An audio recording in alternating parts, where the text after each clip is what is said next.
Okay. Dear world, my voice finds you again. Hello everyone, welcome to today's episode. The title is Rhythms of a Theosophical Nature.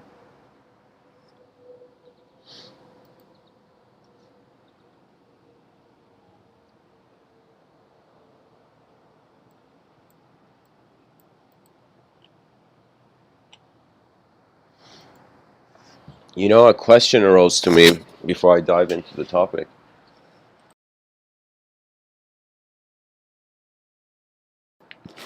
Are we just us? You know, it is the easiest thing in this life to declare certainty, but it is way more complex to be fascinated by the uncertainty. You know, anybody can hold anything, but there's some things you can't hold. You can only climb or realize that they have held you. You know, that means when I think about the purpose of the cells in my body, when I think about the purpose of my breath, when I think about the purpose of just existence, it has no purpose in the future. It's like it's sufficed in the now. You see, it's like what is the purpose of breath in the lungs? It's like there is no purpose. The purpose is seen from a macrocosmic picture. You know, when I zoom into my life, its purpose nullifies.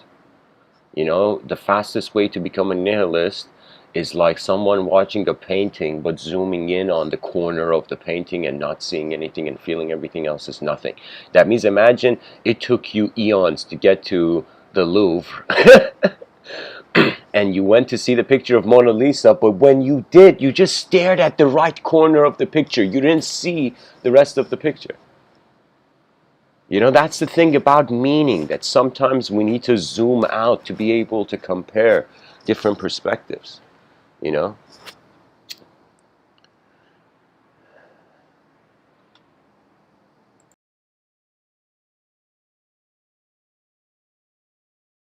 I don't know how many people know this, but the word philosophy, philosophia, means love of wisdom.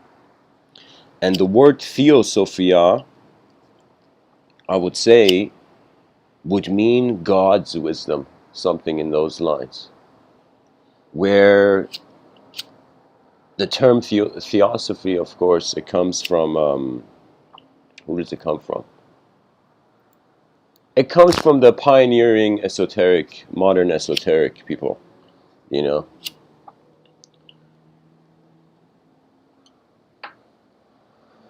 But anyways, the notion of theosophy is trying to communicate with dimensions that there are. It's having a relationship with other dimensions, I could say. Whether it's a personal relationship, whether it's a collective relationship, whether you went to see something, whether something came to see you, it's a.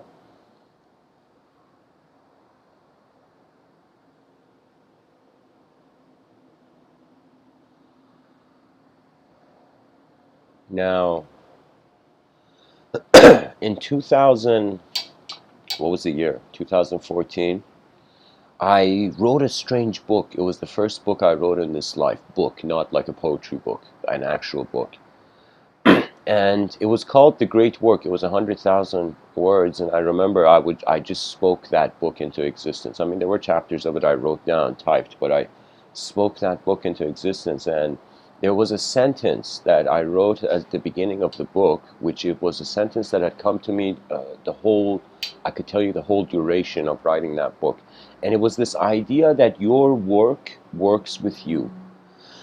Usually in this life, we tend to see ourselves as the life, and the world is lifeless, and we are working with the world. We are running into the world, trying to be a part of it, trying to do something in it. You know, that's every human being's struggle. You know, after your physiological needs in Maslow's hierarchy are solved, actually after all the physical needs are solved, then there will come the actualization of the self, where the self will not be actualized until it is in its greatest world. You see, the Buddhas they were like halfway up the mountain. But the Bodhisattva understood the second way up the mountain was to come down from the mountain, you know. There's times where life has no obligation to comprehend the person. And there's moments in life where you are obligated to comprehend something out of the moment, you know. That means the best thing I learned about whenever like close friends or family or anybody gets angry is that I dismiss it, you know. It's like I learned this from I think it was my grandfather, you know, where there was something that on the mother's side, my grandfather has it's as if anything that did not relate to his realism, he dismissed. And not that he dismissed. It's as if like imagine person A and person B. Person A is in the park. Person B comes out of nowhere and says, "Person A, you're bad." And person A is like, "Hey man, your name starts with B." But let's say person B comes and says to person A, "You're bad" or something. Says something of insult-like nature. Now person A can react, you know, or person A can let the voice come from one ear and leave out of another ear, because everybody is prone to making mistakes, and nobody thinks that ahead. That means it's like you can get angry at a friend, but the person doesn't think how like, you know, how the outcome of that would be, you know. So I can say Theosophy is pretty much communication with another dimension, and there's a relationship of considering creatures. So you can say Theosophy is pioneering alien communication in the future. Is trying to prepare us for extraterrestrial contact if in case the extraterrestrials are disembodied, imagine. Their fields of mind or whatever.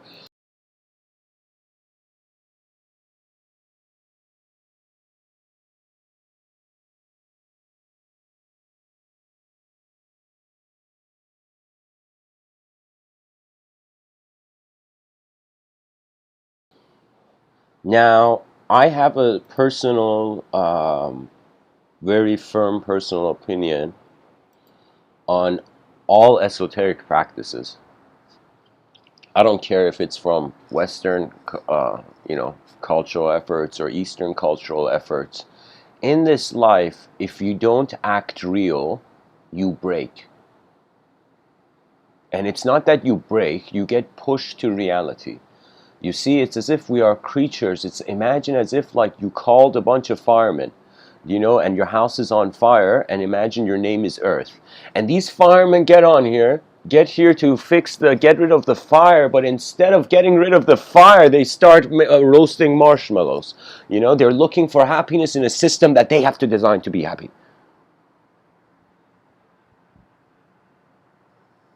And the biggest question comes, you know, there's moments where, of course, I mean, any work you get involved in, it takes life out of you.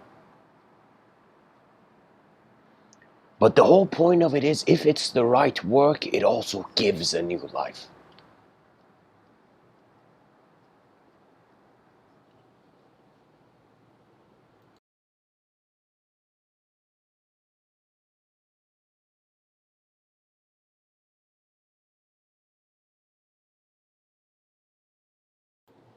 The sight of man has been in the room before the room was in the room.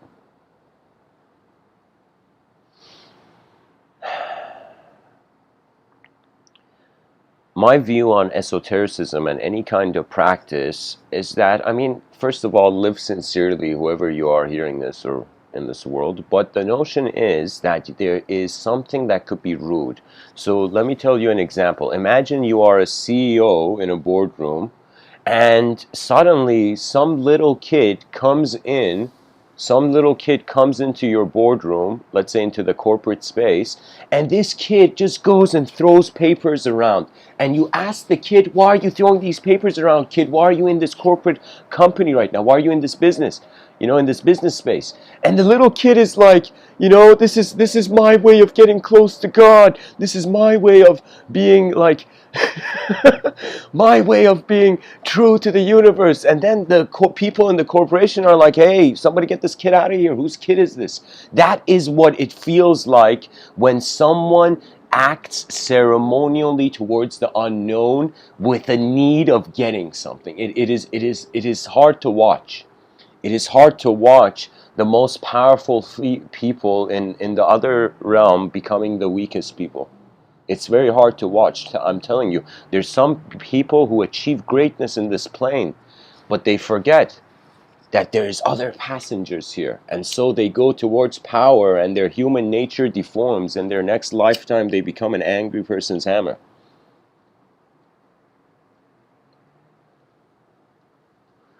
You see, we are a natural being, and as a natural being, there is a natural system of governance.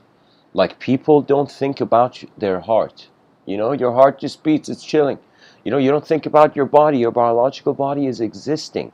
It's just that when we are trying to live, we notice the unknown, and that awe pulls us in to some degree. Now, what do we do with the unknown? This was one thing that I realized that made it so easy in a world where belief systems seem to be tearing up the system.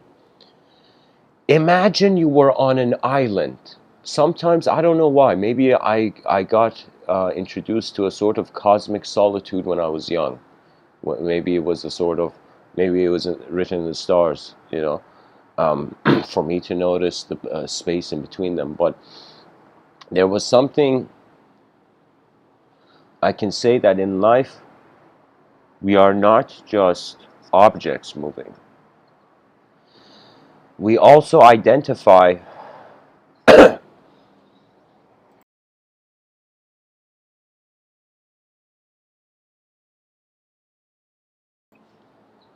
as a subject coordinating this object. So technically subjects are moving, but subjects don't have bodies. Like, if you wanted to move your hand, the body needs energy. If you wanted to move a subject, you don't need energy, you need attention. I will tell you, there's something about energy that in certain states of mind, if you notice anything that becomes important for you, suddenly energy arises. The mother sees the child is in danger, energy arises out of nowhere. The warrior sees the whole kingdom depends on that battle, energy arises. That person is waiting for bubble tea and getting angry, but then they realize compassion and energy rises. They don't get angry. If the bubble tea was... Somebody's got to represent bubble tea and mysticism,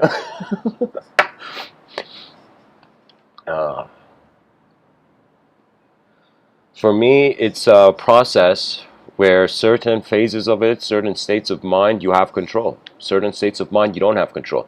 And there are certain states of mind where you have control, but you don't need to control it. There's so many states. There's been so many times people have spoken to me, and the mind gives an access. The mind can be like a sword and shield. It can defend you from the other minds, or it can attack other minds. And usually when a mind attacks another mind, that's hard. That's again one of those hard things to watch. Why? Because that first mind that attacks, the first person who gets angry, they have the weakest mind in the room. That means if you want to know who the weakest person is, it's the first person who gets angry. Because that's the first person who they couldn't rely on their mind solving the problem. They had to physically or violently or with a sort of intimidation solve the problem. There's some people on this planet, they intimidate their way to the next phase, but they get nothing. You can't be vicious to you can't be like, imagine life, everybody, how we think about a life partner? Now imagine life was your partner, and if you were too cruel and violent to it, this partner suddenly notices who you have decided to be. And if you have decided to be something that is open to breaking than building, then you are actually either at the end of your road in this plane of existence, or you haven't understood this plane of existence, because this is the most sophisticated designer's table in the cosmos. This is a world for designers and explorers. It's not a world for warriors, like fighters, you know. For how long can we throw metal at each other? I mean, really, for how long? When are we going to get bored of throwing metal? I mean, why couldn't militaries just invest in paintball guns? And whatever paint hit the other person, technically they just have to act like... Of course, there'd be an issue of referee and fairness in war, but... Anyways, guys, I'm going to get back to the title. There's rhythms here. So in Theosophy, there are people who are trying to communicate with beings, with with other entities. Okay, now this is not the best approach, because the entity we see is limited to the entity we have seen ourselves to be.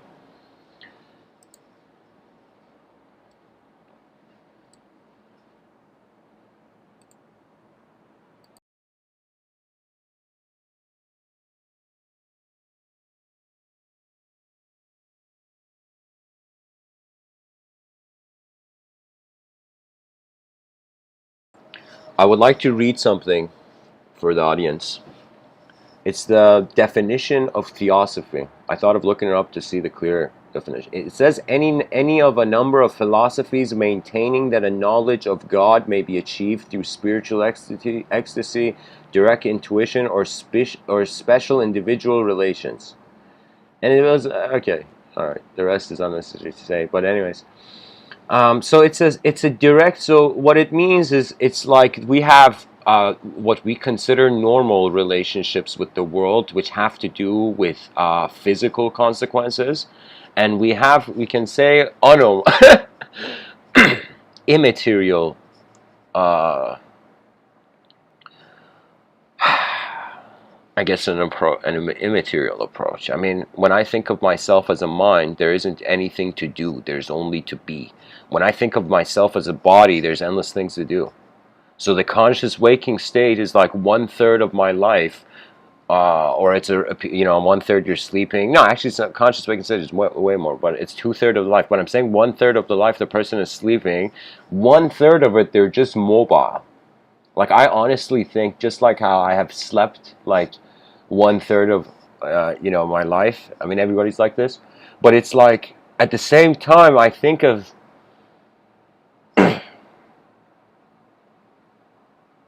the body can't have a purpose. The body is attention based. Sorry, not the body. The being. The being is can't have a purpose. The quality of just being here.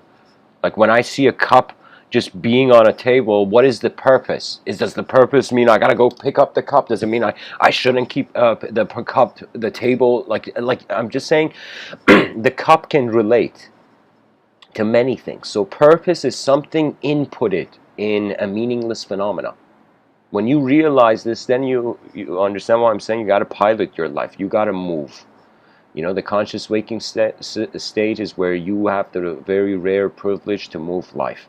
In the dream state, usually for most people's dreams, it's automated for now. What that means is their dreams happen without their control in it. The most free will most people, not most people, but some people have in their dreams is that they are watching. They are like in the passenger seat of how the dream moves. But there's some dreams where it's not like you're in the passenger seat of the dream. It's like you can move the dream. You can move the whole dream, you know? But sometimes I feel dreams are like how the unconscious mind has a better way to communicate to the conscious mind, less resistance. In the conscious waking state, doubt amplifies.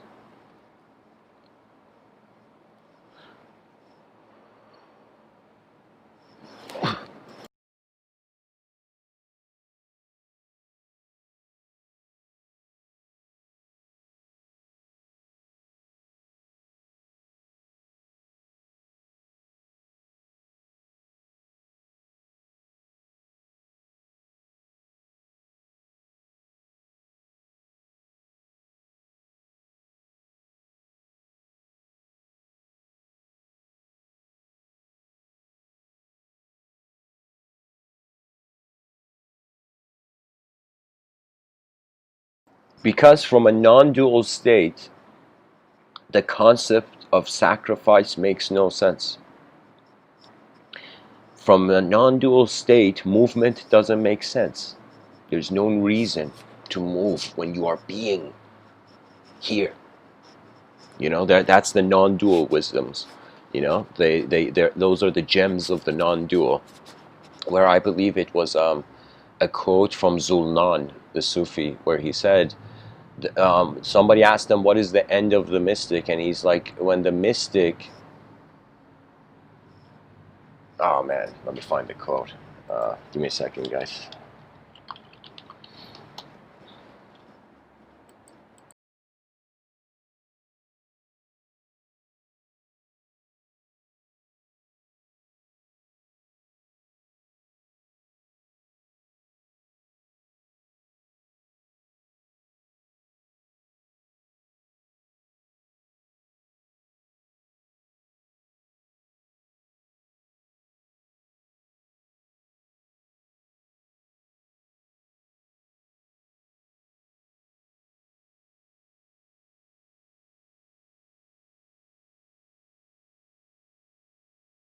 Was before he was, where he is as he was, where he was before he was.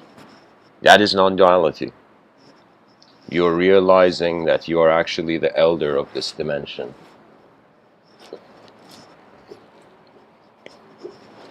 You know what it is? It's like an apartment, this life, where, you know, I can tell you that it's like the price. All right, let me change the metaphor. What it is that in Theosophy we're wondering about communicating with something else, and then wondering if that something else is, for example, an autonomous, part of our unconscious psyche. You know, that means it's like, is it a program that's happening we just didn't notice, or is it something outside of the program that we think we're in? You know, and so the way Theosophy would become interesting, it would only become interesting to those on a serious level when they had looked at the objective realm, that they had no fear of the outer realm. This doesn't mean you don't have fear at all. This just means that you have seen it. You have seen what is objective and known and individual. And anytime there's a question that comes, what else is there? That's, call it spirituality, whatever you like, you know?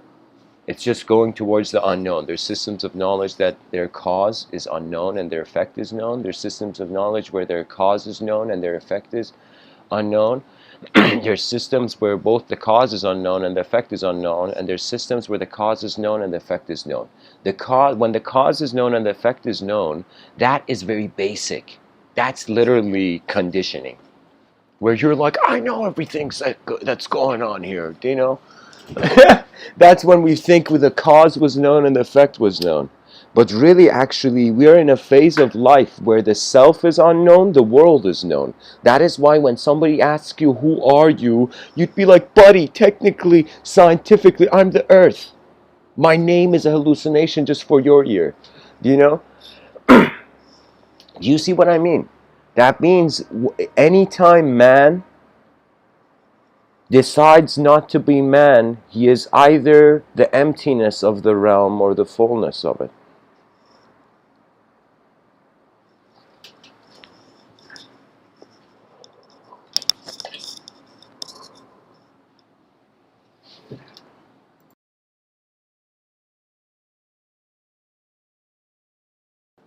This world becomes a masterpiece when you find the masterpiece.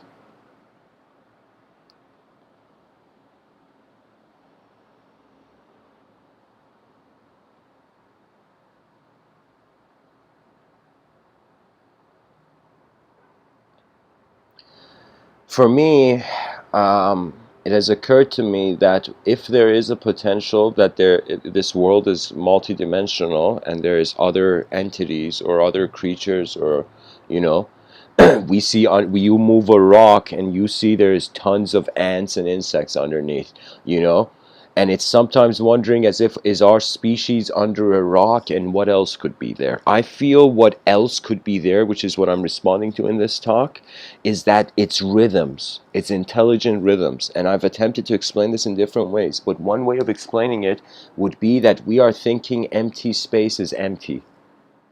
And that is an error. That is a colossal error.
Sorry guys, this was on mute. I don't know how long it was on mute. Um, can somebody let me know? Was it like a couple minutes, bro? So if it was 30 seconds, then I missed the huge thing I just shared. But so out of curiosity, did the listeners hear the example I was saying about the fish? I mean, okay, hold on, let me double check myself.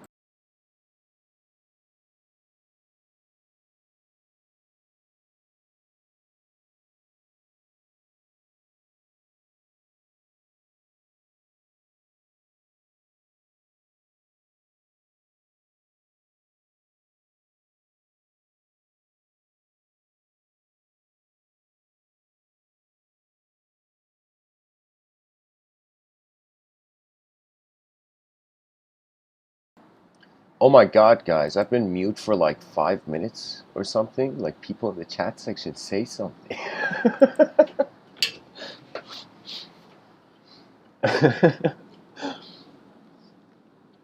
All right, so I think I'll share it again. This might be a repeat. I don't know if it was recorded or not, guys. So just to be safe, I'm going to share the idea again. Pretty much, I related human beings to being in the ocean and empty space having currents in it. right? Like a fish going in a current in an ocean, the fish may not see the water, may consider the water as empty space, but suddenly it moved at a current it could not understand. I feel we human beings, the same thing is happening, but it's happening with intelligent rhythms. These intelligent rhythms, to me, appear as if like on this planet, there has been the emergence of individual objective beings. I feel there has also been subjective beings, you know?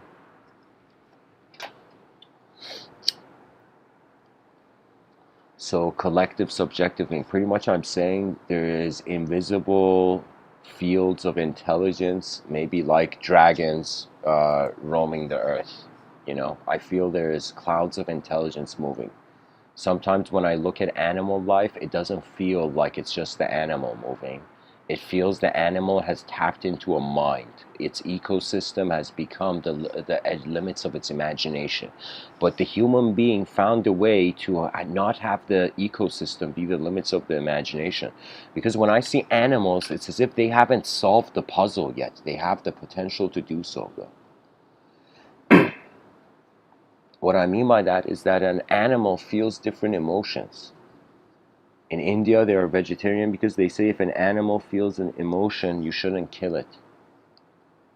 For example, cows, they're seen as, you know,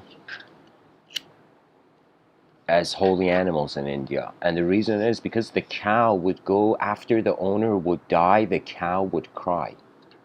It was an animal that had emotion. That means we technically shouldn't be killing anything that has an emotion. You know? This is why it's so easy killing a robot in the movie, but if the robot has an emotion, we're like, holy shit, what do we do now? You know? So,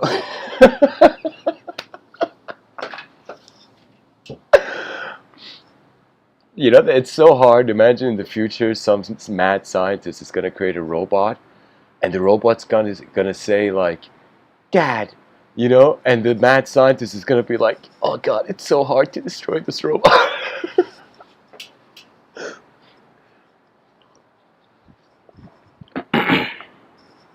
What I'm trying to say, folks, is that we're not alone because we never could be. It's happening all at once. I feel there are intelligent currents, there are intelligent rhythms. These intelligent rhythms are not ideological. Language is the body's most sophisticated technology. You can say silence is the mind's most sophisticated technology. That means I can't tell you how much I've set my life straight and in a better direction than it was by simply being quiet and watching. You know, it's the same thing. I mean, of course, I talk a lot. I talk a lot, but there's moments where I also know how to appreciate listening.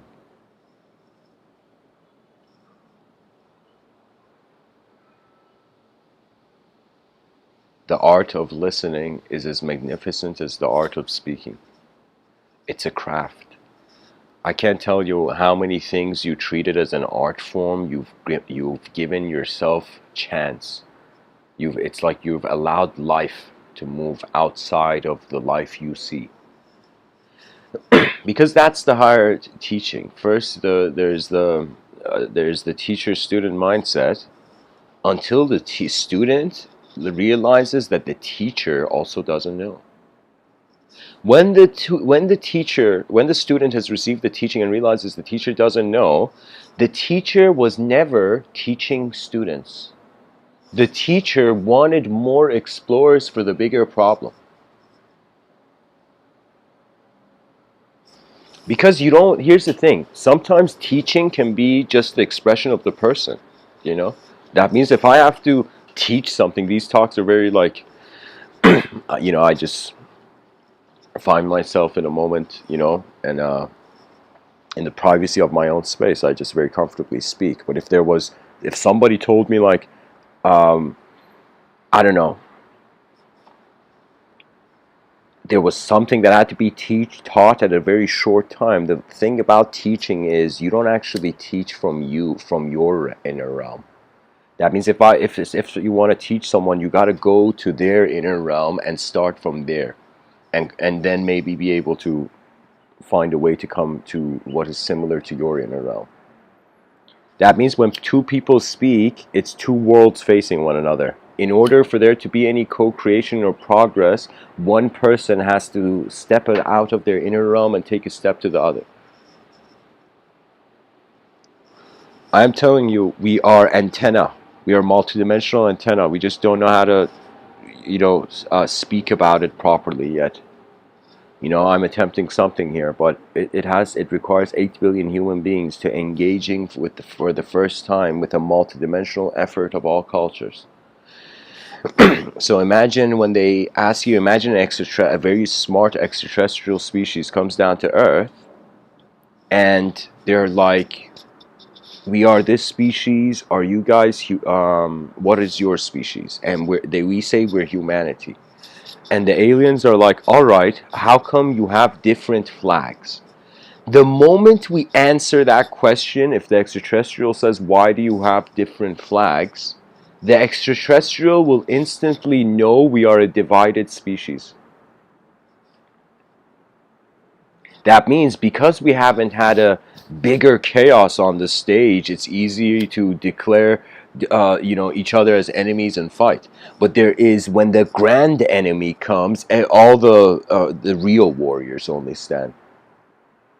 What I mean by that is the enemy is not people. The enemy is time.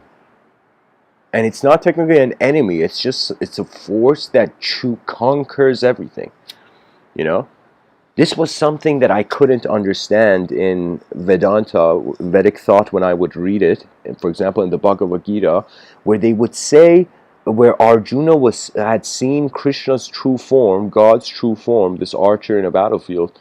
And this archer, after seeing God's true form, he said, you have so many mouths devouring worlds and whatnot. And for a long time, I'm like, why did the ancient world uh, connect the idea of devouring to a metaphysical view? I thought, why the term, like as if God's power is devouring worlds? Like I thought, why that notion? And then I realized devouring was a metaphor for time. They mean that when the Arjuna looks at what do you call it, when he looks at Krishna and says, you have so many overwhelming like mouths and whatnot, these mouths that are devouring worlds. That means Arjuna saw how Krishna was experiencing the time of many universes. That means the devouring force. That means we think we are like, oh man, humans are the big deal here. It's everything should be centered, but we are like the cells in the vein of an inconceivable dimension.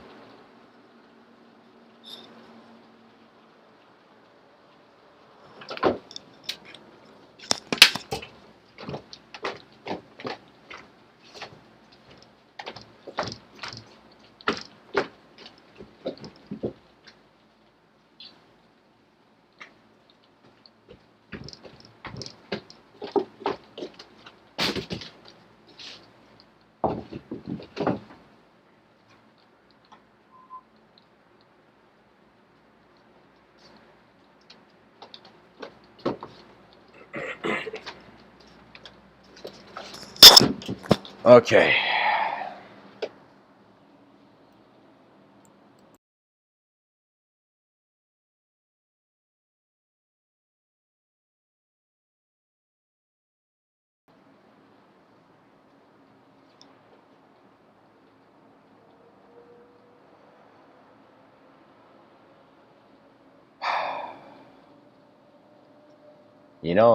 This world has a lot of noise in it.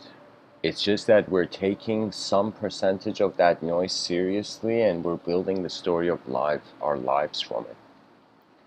We have to realize that the greatest game to play on a rock in the middle of nowhere is to build an advanced civilization. That means what I'm saying is very natural. You see ants on an anthill, you see bees in a beehive. but you don't see human beings in an advanced civilization.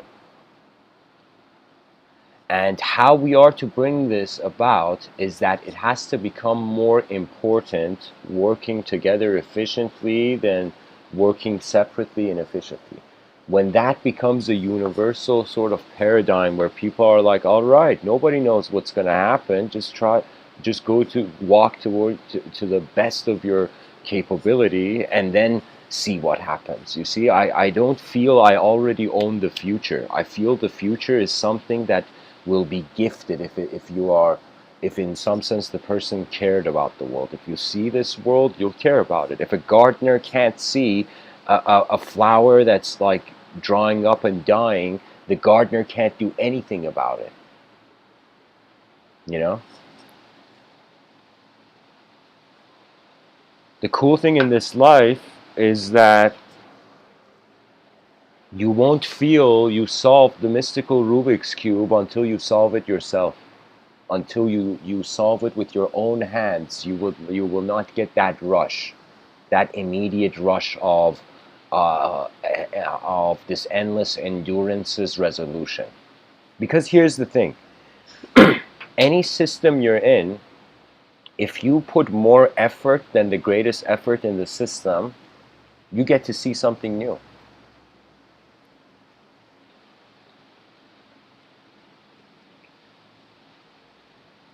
We have to make a civilization where all perversions are nullified by how one can rise through skill.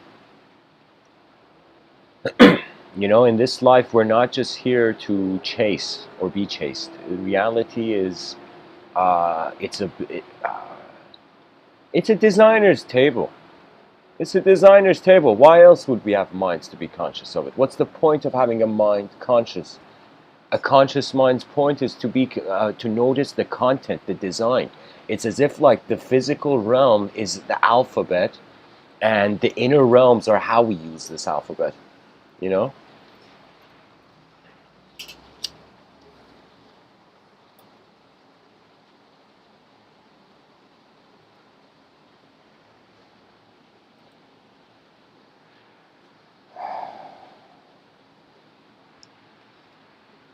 Your work works with you in this life.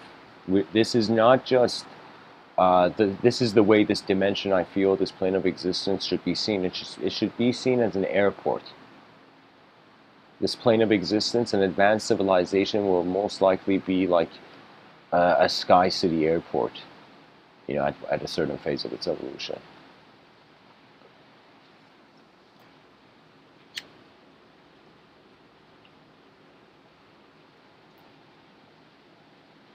Because there's so many things we can't fathom yet, you know? Like right now I'm thinking how many technologies will arrive on the scene in the next 10 years that could totally revolutionize how we identify or how we behave in a world. The mystical angle, they saw that suffering, they were like, it was very common sense. They were like, all right, what's suffering? And they're like, the self. What's the self? It's an idea. What's an idea? It's a point of attention. Then they realized that attention can't suffer. The suffering is the content moving in the attention. So then suffering would be, that problem would be solved. After suffering would be solved, that technically means your body becomes like nature to you. So the same way you see that tree, the same way you see that bird in the sky, the same way you see everything in nature just very simply being, your nature also, you notice you're like a squirrel on your own branch, or like a, you know, blue jay on a certain tree. You see your natural phenomena, regardless of what opinion you have or idea you have. You're just happening as a natural event. But this natural event, this non-dualism of no longer playing tag with the world that's changing,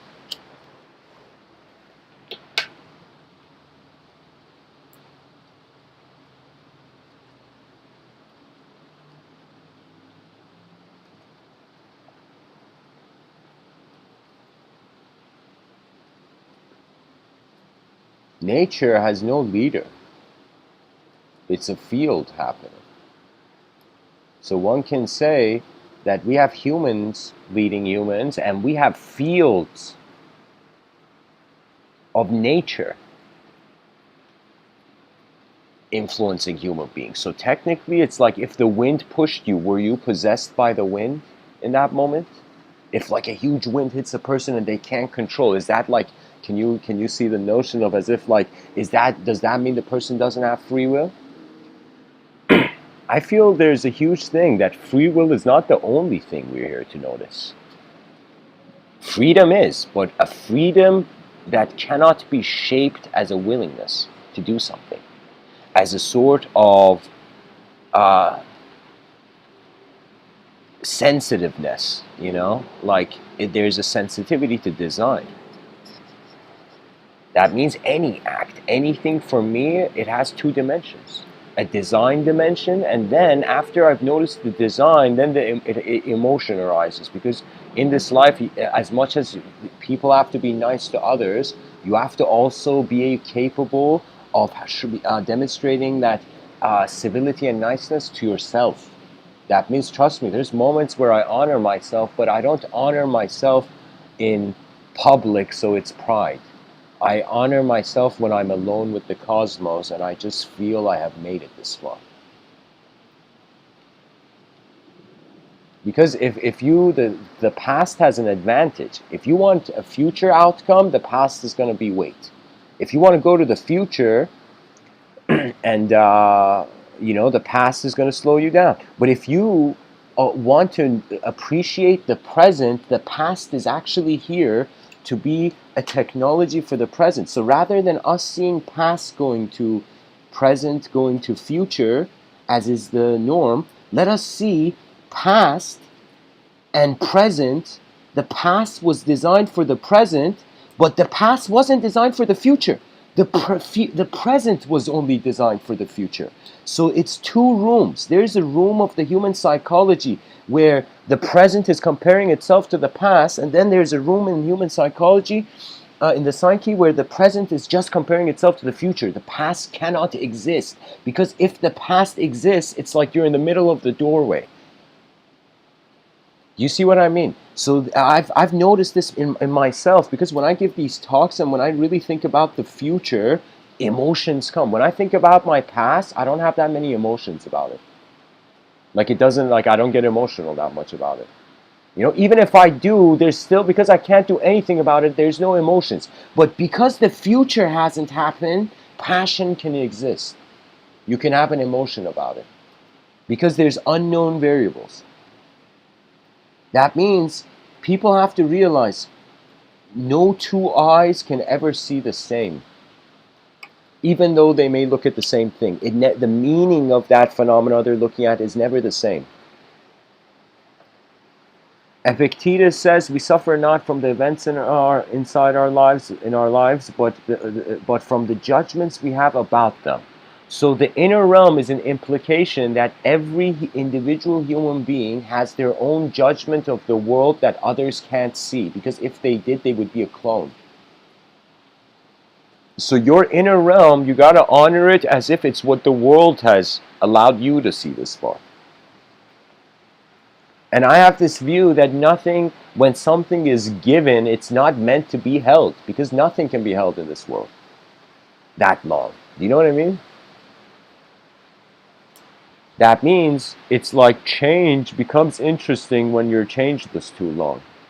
When you're changeless too long, change becomes interesting. Because what's hilarious is the physical view is seeing ascension, or let me say it like this, through the scientific lens, we're seeing an ascension of intelligence. Which is way more healthier for the civilization. But from the you can say Abrahamic traditions, from the monotheistic sense or religious sense, it's a descension. Man fell from a better place. But from the scientific lens, man is going to a better place. You know?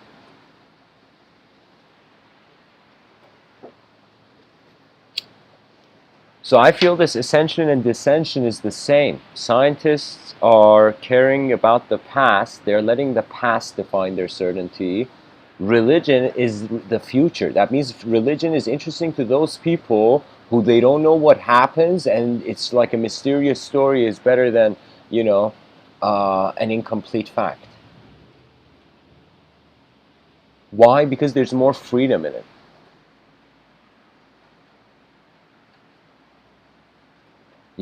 I totally, I found something very strange in, of course, I have a respect for all ideology as if they're nature's artwork. So the way I see leaves on a tree, ideas in man's mind are also similar to me like that. They're just, they were how nature extended forth vocally. You can say there's a history of physical actual events. Then imagine if the whole world was like a dark room and we could only hear the sounds and ideas and voices of people on earth and all the sounds, but we couldn't see anything. That would be a history of language's emergence in this plane of existence and language's kingship. Language owned this realm. Language won the technology Hunger Games. There were other technologies. There were ways of multi-existence.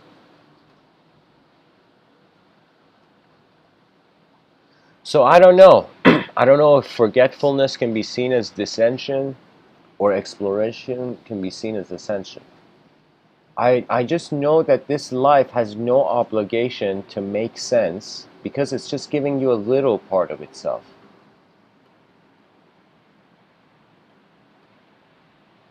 It's like the person opened their eyes and they're like, "How you doing, world?" And whatever they saw from the world was how the world was doing in that moment. Robert M. Pirsig says this quote, he says it's like we take a handful of sand from infinite sands on this beach. And we think we know. What do we know?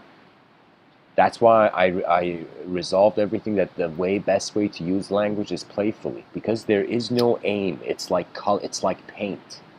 It's just paint with images. That's what language is. And the brush is the mouth and your attention. So I am telling you, speech is drawing with words. Because ultimately when a person speaks about, if they can see the film, they know what's going on. If when I would play soccer as a kid, in my inner realms, I would see how I've already scored the goal, and I would just run and instantly it's as if I had the outline of my existence in the next moment, in the previous moment, and with trust, it just happened.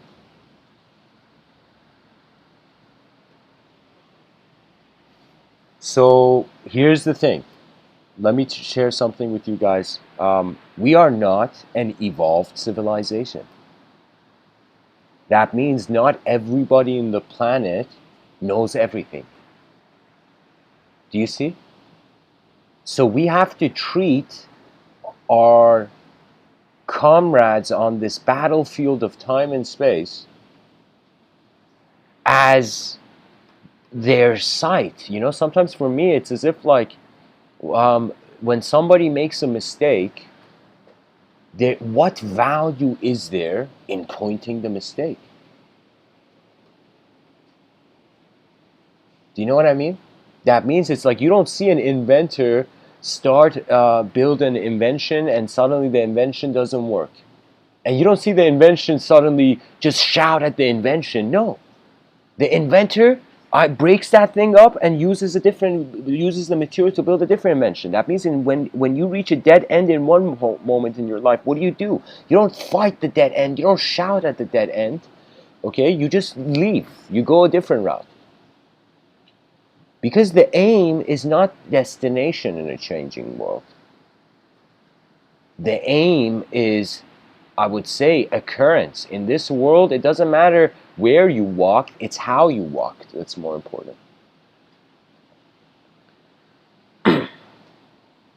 So I'm just saying the evolution of knowledge, first of all, I say this playfully, of course. There's going to be a apocalypse for the educational system.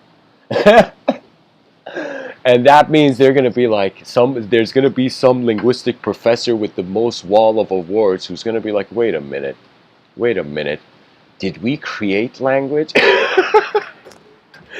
What I mean by that is, like, if we created language, it's our own meaning.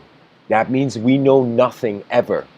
We discovered language like fire. We realized we could put sounds, connect sounds to objects as inner images,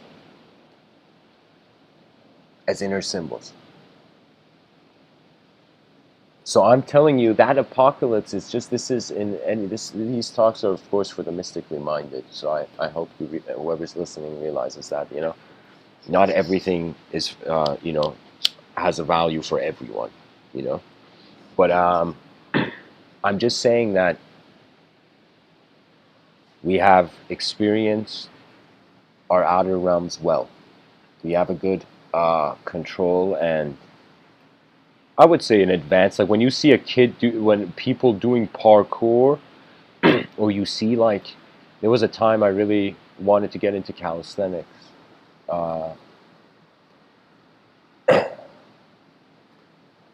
But anyways, you can totally see there is a good control of the physical human body.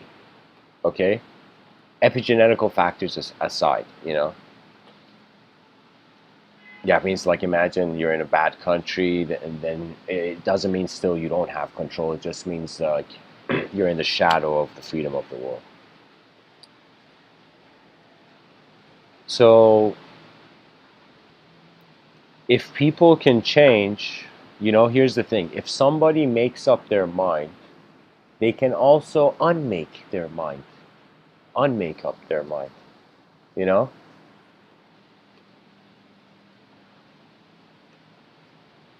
It's like you see a lot of the women of our species put chemicals on their face, and they have to get rid of that chemicals before they sleep, or it has an issue with the skin, because people, I don't know how many people know this, but your skin needs to breathe. So I thought, how hilarious would it be that so many women are really, I mean, of course there's nothing wrong with it, but I'm saying, like, it's like your face deserves to breathe.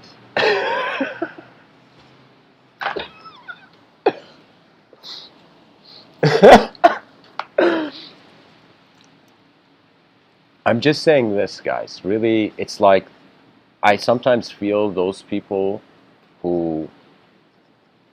It's like there is a downside to putting a mask on your face. Your face doesn't get sunlight. Your face actually, it's like the attempt at artificial beauty is actually getting rid of the natural beauty over time. That means I honestly think if a girl doesn't wear makeup from the beginning of her life, she's gonna appear maybe younger.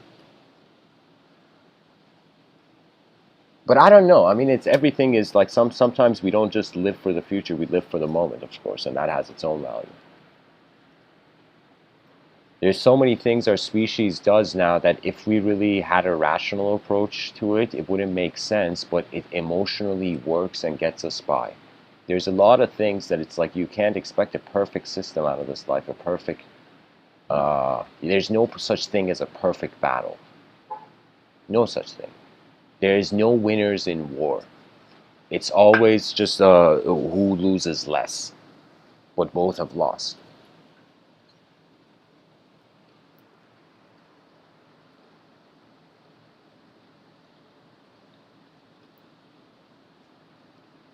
And what knowledge is discriminatory power. That's it.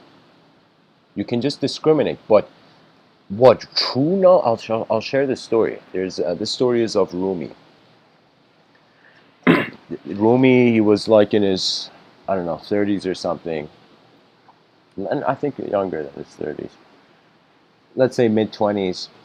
Rumi was sitting by a fountain. He was the son of a duke, a well-off family, and he was reading this, what do you call it, science book at the time. And this is stories from 700 years ago. So science books were rare. They were like treasures back in the day, Now children get bored of reading science books, but I'm telling you, it's like a science book was like a holy grail back in the day, for the common man.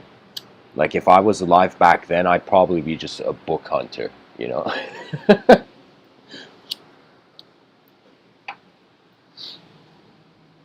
But so anyways, Rumi's reading the science book, and this very profound mystical presence, a dervish by the name of the Sufi, spiritual wild man, people would call him back in the day.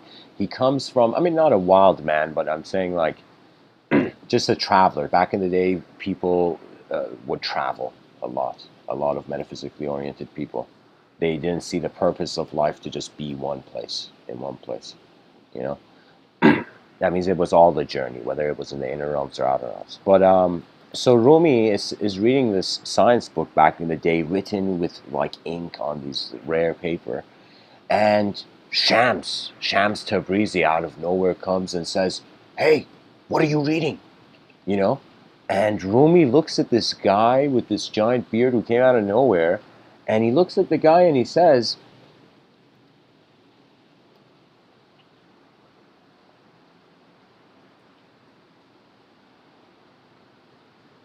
"Nothing you would understand, old man. This is the newest knowledge of the time." And he's pretty much saying, you just came out of the forest, buddy. This is you got to go to years of, precise tutelage to understand the science book. In that instant, like Rumi takes the path of arrogance in that moment. And he says nothing you would understand, and he turns his head away from Shams and keeps reading the book. And keep in mind, back in the day, like that's incredibly rude to someone who's older than you back in the day. You know what I mean? Like now it's easier, it has become way easier, strangely, for us not to care about age, about respecting a person just because they have been in the world longer, you know? Like sometimes when I go to my grandparents, it's like I'm going to see two very, it's like seeing two shamans. It's like some moments you just know the moment is superior regardless of intellect or ideology or comparison. You just know. But anyways, Rumi didn't know that.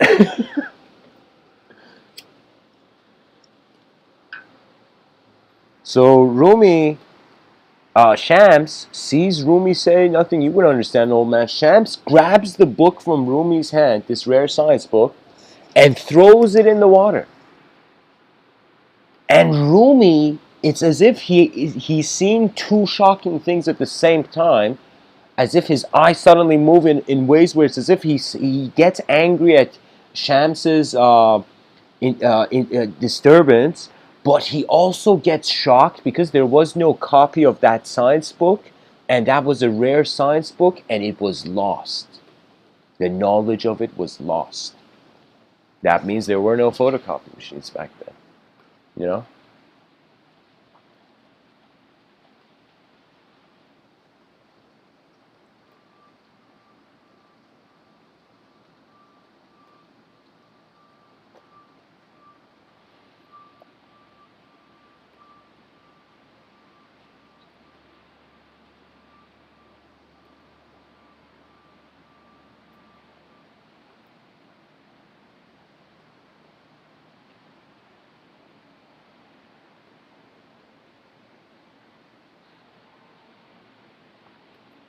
Rumi looks at Shams and says, "Do you know what you have done? You have gotten rid of the newest knowledge of our times." And in that moment, Shams takes the book out of the water and it's completely dry, gives it to Rumi, and Rumi is just speechless. And Shams and the ink on the paper is there. Everything is there as if the book never fell. And Shams tells Rumi, knowledge that can be wiped with water is no knowledge at all. That means temporary calculations don't suffice when the journey is beyond that. If there is even a potential, it is beyond that. That means if there's a 50% chance that there's a 50% chance, that's enough for preparation.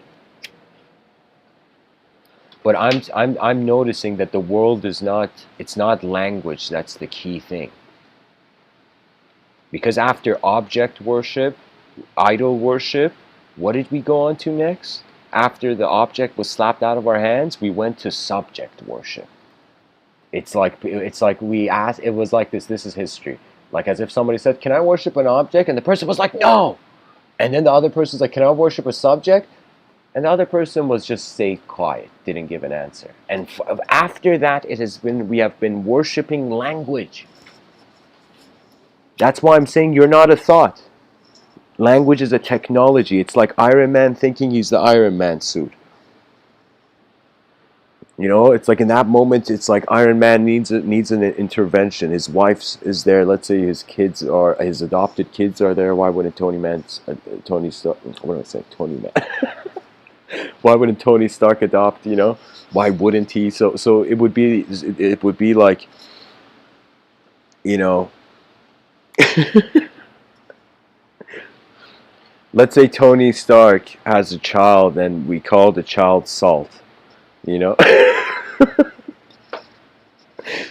So Pepper and Salt are like, "Tony, get out of the Iron Man suit." And all Tony Stark's friends and from the Avenger are there. They're like, "Tony, get out of the Iron Man suit. What the fuck? Like, how are you in there so long?"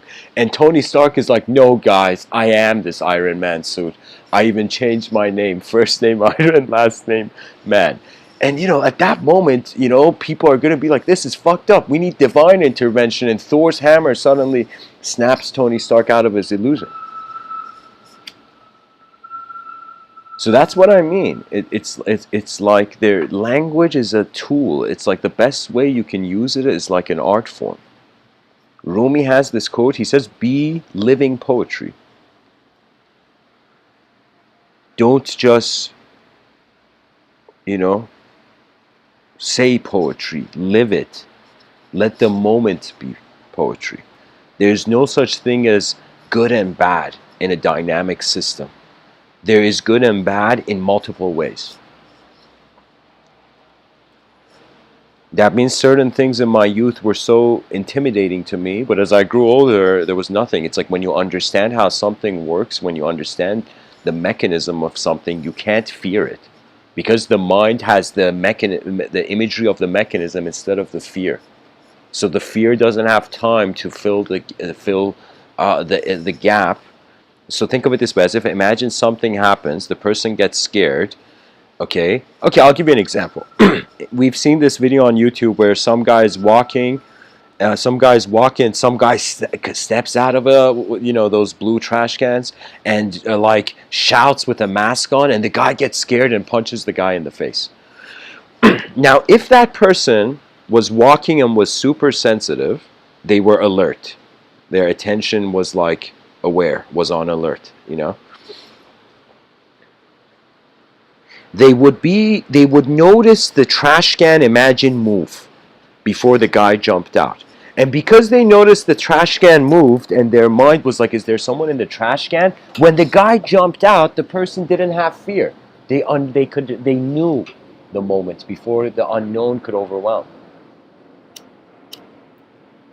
Because somebody once told me this, you can say things out of fear or out of love. You can do things out of fear, out of love. You can talk to someone as if you're scared of them, and you can talk to someone as if you care for them. Very easy. It's literally like a switch, you know? That you just have to concentrate on life, and you'll see the other person suddenly. That means it's like right now, because there's so much, turbulence in our civilization, I would say the best thing people can do is meditate on what it means to be human.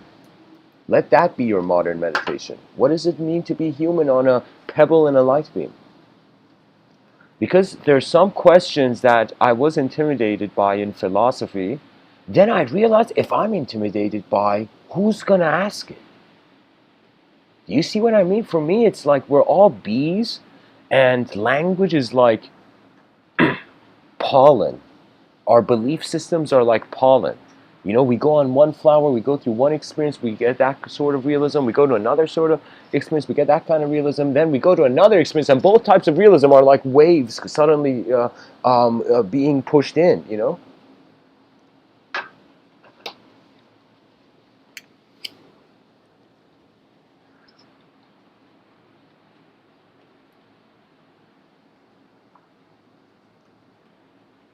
For me,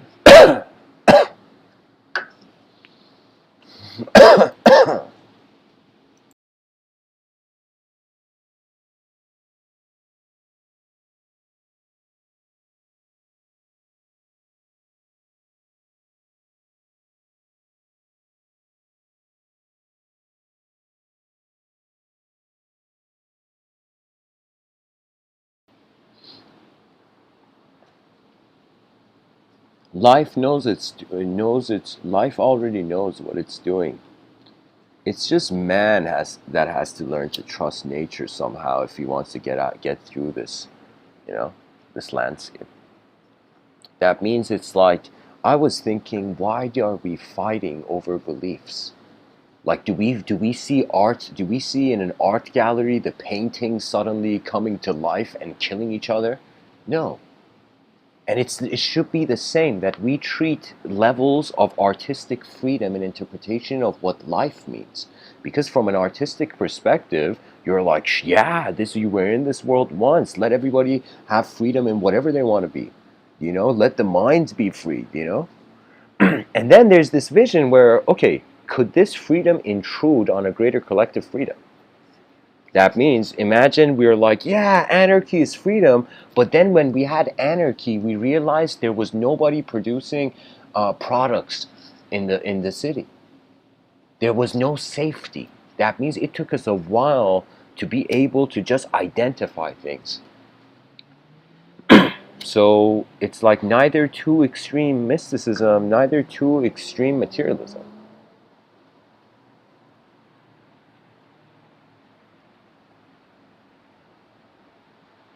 It's about balance, is it not?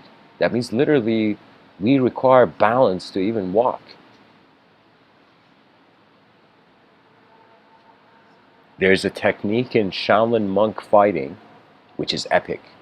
And I saw this guy do it in this YouTube video. Like, the guy, it's called the climbing monkey technique or something. I don't remember exactly what it was called, but it's this Shaolin monk who's practicing with a spear. Then, in order to pass like this kind of Shaolin monk test from the elders of the monastery or of the temple, like what happened was that the guy walked up his spear and then jumped in the air and from the air slammed his spear down. Can you imagine that? Can you imagine, like, imagine being like um, a person like with a sword back in the day, then there's a guy with a spear, then you see this guy climb his spear somehow and jump into the air at an elevation ridiculous and come down and slam the spear with great force on the ground. Like the Shaolin monk techniques are like, they're remarkable. Shaolin monks are. Uh, I think we need a Shaolin monk completely well taught in Zen in corporations. You know.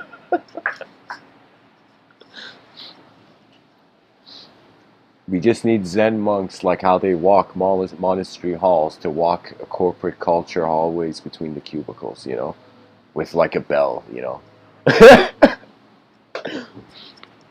We need to infiltrate corporate culture with Zen imagery.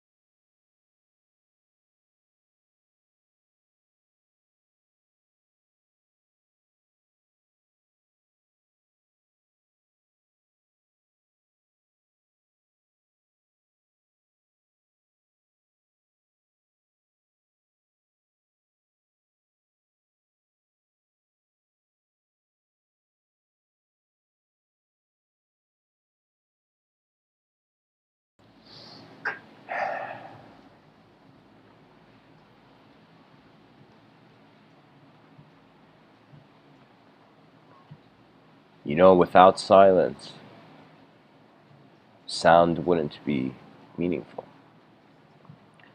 Without space, we wouldn't care about matter.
Okay, okay.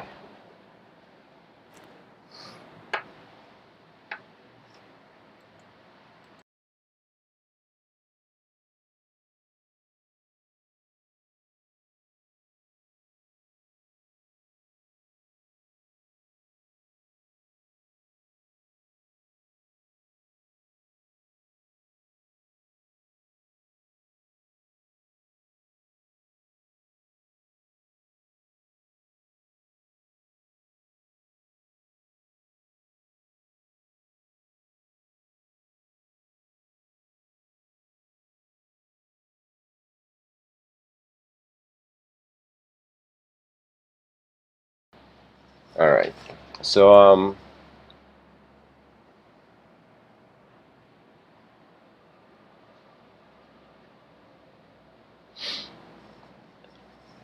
in understanding a rhythm,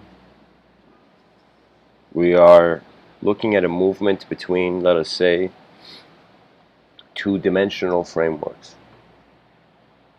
So imagine in the future the educational system, it's just all of academia divides between a known branch and an unknown branch. That means there are known branches of knowledge and there are unknown branches of knowledge.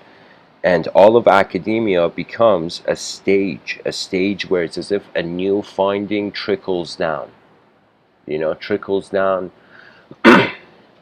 inspiring the explorers of the next generation. We have cared for skill in some way, I guess, more than actually, like, more people go towards education because they want to get something they can do something with, but not a lot of people go towards education just for the merit of knowledge. You know, that means it has been the most glorified position in in knowledge, which is the frontiers where you can say researchers. That should be the most glorified position. Like we should have a civilization where everybody has this urge to become a researcher, an explorer, in other words. But we don't have that urge. People just want to play a game and leave. And that is fine. But an advanced civilization, it requires a consciousness to how the known moves the unknown and the unknown moves the known. Science is handling, physics is handling how the known moves the unknown. But mysticism is handling how the unknown moves the known. That means it's as if, like, I hope one day before I leave this plane, eject out of this plane of existence, or land myself beyond it, I hope to see the day where mysticism is as important as science being taught in schools. Because here's the thing, if you think it can all be known, you suffer. It can't, it's too big. But when you realize that the unknown knows itself, then the knowledge is like you thought you were the light beam, but you're actually the life-giving sun, as Hafiz says. Be a life-giving sun in this world. Shine your species' greatness in every walk. So much of this life is a performance, it's ridiculous. How much of it is just an act? An action. When I say act, I mean an action, like Maya, samsara. How it's as if we are in the imagination of nature, imagining ourselves as real through the void.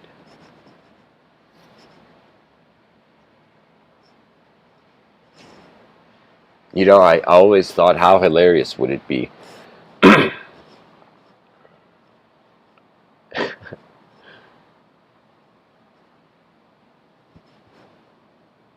where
Beyond you, there is no universe. Where the universe is not just only one verse. It's language, you know. Language is like a layer, is like a cloth placed upon the face of the world. And so we see the cloth, but we don't see what's underneath it. Anyways, guys, thanks for listening. I feel like I've reached the ending. Last thing I could say about rhythms is in my life it occurred through a preferencelessness. Sometimes when a person gets pushed away from something, they could feel sad that they got pushed away, or they could feel happy that they got pushed towards a new direction. Because in life, it's just momentum, really. It's continuity. So imagine we created a word that had continuum, momentum, momentu. Never mind. Anyways, guys, think of it this way: nobody knows your eyes better than you, so you're their only explorer. Because you have put the keys in the car, you're the only one who can drive it.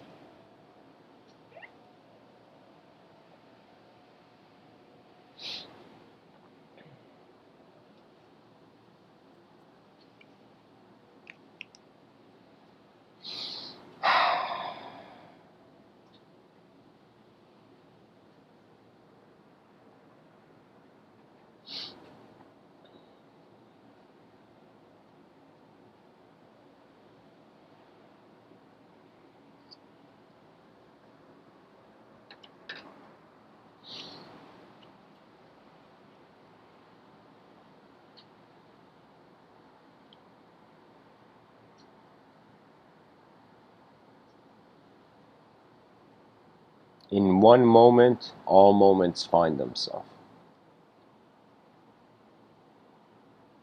Much blessings and namaste.